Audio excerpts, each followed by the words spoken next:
পরে যে হাসান আপনারা বোঝেন, মানে হাওলাত নেওয়াও সুন্নত, দেওয়াও সুন্নত। কিন্তু আজকের সমাজে হাওলাত নাই, মানুষ মানুষের কাছে বিপদে পড়ে চাইলে মানুষ দেয় না। যদি বলেন যে সুদের উপর লাভের উপর দেওয়া হবে, দেওয়ার লোক আছে না নাই?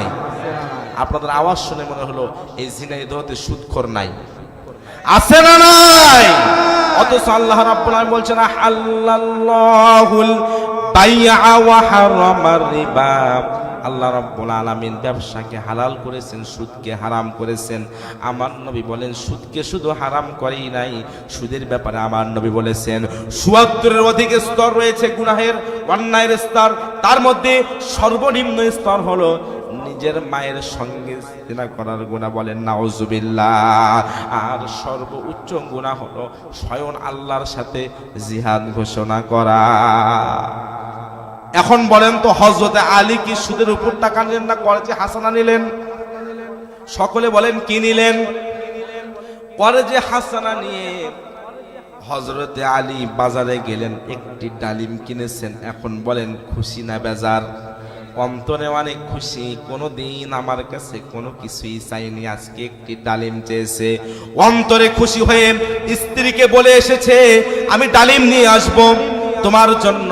তিনি অপেক্ষা করতেছেন ডালিমটা নিয়ে, হাসি মনে খুশি মনে হাসতে হাসতে তিনি বাড়ির দিকে যাচ্ছেন। হঠাৎ করে কে যেন ডাক দিয়ে বলে আলী রে,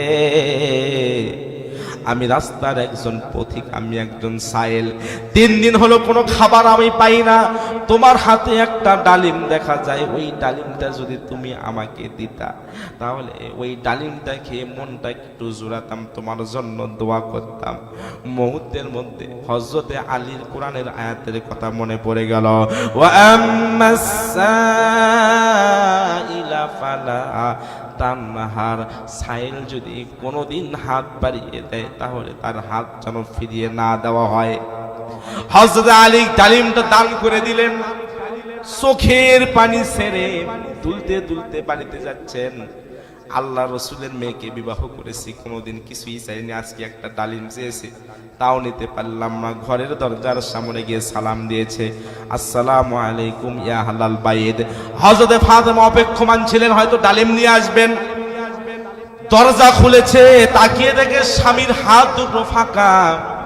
বললেন স্বামী আমার, আপনি কি ডালিমটা আনতে পারেন নাই? ডাক দিয়ে বলছে ফাতেমা, ডালিম নিয়েছিলাম, রাস্তার মধ্যে দান করে এসেছি। আল্লাহর কোরআন যদি সত্য হয়ে থাকে, আল্লাহর কালামুল্লাহ, আল্লাহর কিতাব, আল্লাহর আয়াতগুলো যদি সত্য হয়ে থাকে, মান জাআ বিল হাসানাতি ফালাহু আশরু আমসালিহা।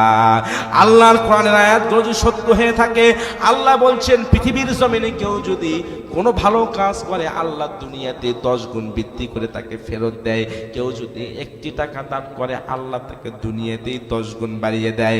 ফাতেমা, ডালিম খেতে চেয়েছো, ডালিমটা দান করে এসেছি, চিন্তা করো না, আমাদের বাড়িতে আল্লাহ রাব্বুল আলামিন 10টি ডালিম পাঠিয়ে দিবে।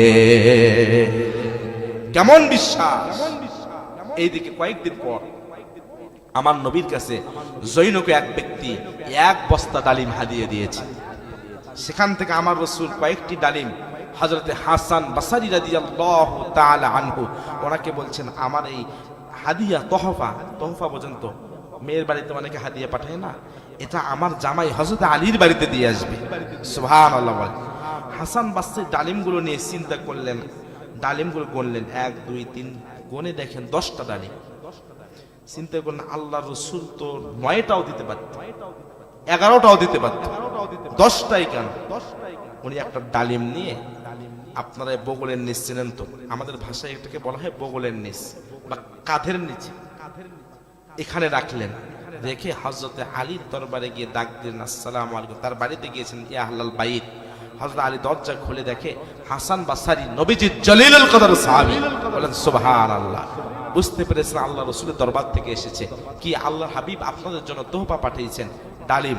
হযরত আলী ডালিমগুলো হাতে নিলেন, 1 2 3 4 5 6 7 8 9।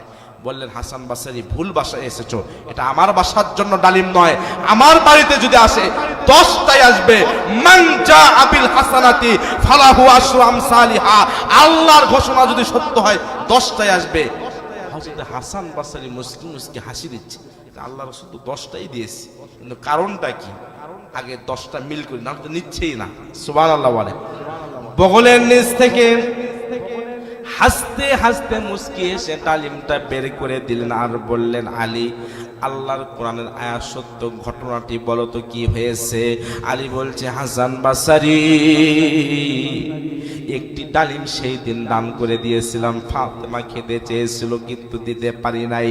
ওই সময় কোরআনের আয়াত মনে পড়েছে, মান জাবিল হাসানাতি ফালাহু আশরু আমসালিহা, কেউ যদি 1 টাকা দান করে 10 গুণ আল্লাহ ফিরিয়ে দেয়, কেউ যদি একটা জিনিস দান করে 10 গুণ আল্লাহ ফিরিয়ে দেয় দুনিয়াতেই। সুবহানাল্লাহ বলেন। এজন্য 10টাই পাবো, 9টা নয়। আমার আল্লাহর আয়াত সত্য, আল্লাহ আমাকে 10টাই দিয়েছে। এই যে মাদ্রাসা, এই মাদ্রাসা এখানে হোক একটা, আপনারা কারা কারা চান?